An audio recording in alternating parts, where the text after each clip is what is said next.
మొన్న 4వ తారీఖు ఎన్నికల కౌంటింగ్ అనంతరం ఈ కృష్ణా జిల్లాలో కానీ రాష్ట్రంలో అనేక మంది తెలుగుదేశం పార్టీ జనసేనకు సంబంధించినటువంటి నాయకులు కార్యకర్తలు వైఎస్ఆర్ కాంగ్రెస్ పార్టీ గ్రామ స్థాయి, వార్డు స్థాయి, మండల స్థాయి, నియోజకవర్గ స్థాయి యాక్టివ్గా ఉండేటువంటి లీడర్స్ పైన ఉద్దేశపూర్వకంగా దాడులు చేస్తున్నారు.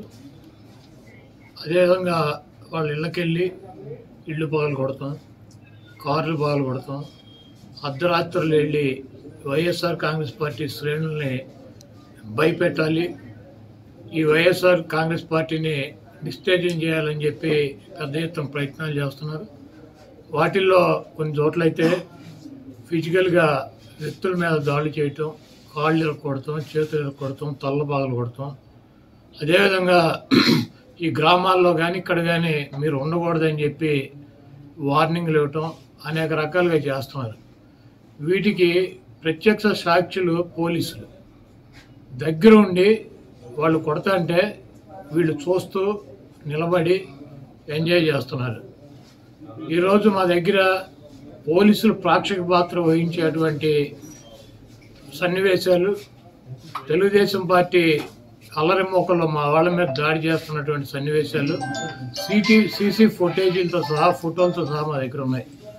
మేము ఎస్పీ గారికి కానీ లేదా లోకల్గా ఉన్నటువంటి పోలీస్ స్టేషన్లో కానీ కంప్లైంట్ ఇచ్చినా, ఒకవేళ మాకు ముందు సమాచారం ఉండి ఇలా గొడవ జరిగేటువంటి పరిస్థితి ఉందని చెప్పినా కూడా వాళ్ళు వచ్చి ప్రేక్షక పాత్ర వహించడం, అదేవిధంగా ఎటువంటి కేసులు కూడా కట్టినటువంటి పరిస్థితి లేదు. కాబట్టి మేము జిల్లా పార్టీ తరఫున మా దగ్గర ఉన్నటువంటి వీడియోగ్రాఫులతో, ఫోటోగ్రాఫులతో హైకోర్టుకు వెళ్ళి ప్రైవేట్ కేసులు వేయాలని చెప్పి నిర్ణయించుకున్నాం. తప్పకుండా దాడులు చేసినటువంటి వాళ్ళే కాదు, దాడులు చేస్తుంటే చూస్తున్నటువంటి పోలీసు వ్యవస్థ మీద కూడా కేసులు వేయటానికి సిద్ధంగా ఉన్నాం. అదేవిధంగా వైఎస్ఆర్ కాంగ్రెస్ పార్టీ నాయకులకు కానీ అదేవిధంగా కార్యకర్తలకు కానీ ఎటువంటి భయం, ఆందోళన చెందాల్సినటువంటి అవసరం లేదు. రేపు 2 రోజుల్లో జిల్లాలో ఉన్నటువంటి ముఖ్య నాయకులందరం కలిసి ప్రతి నియోజకవర్గానికి వెళ్ళి దాడులు చేసినటువంటి వాళ్ళు ఇళ్ళకెళ్ళి ధైర్యం చెప్పేటువంటి కార్యక్రమం చేస్తాం.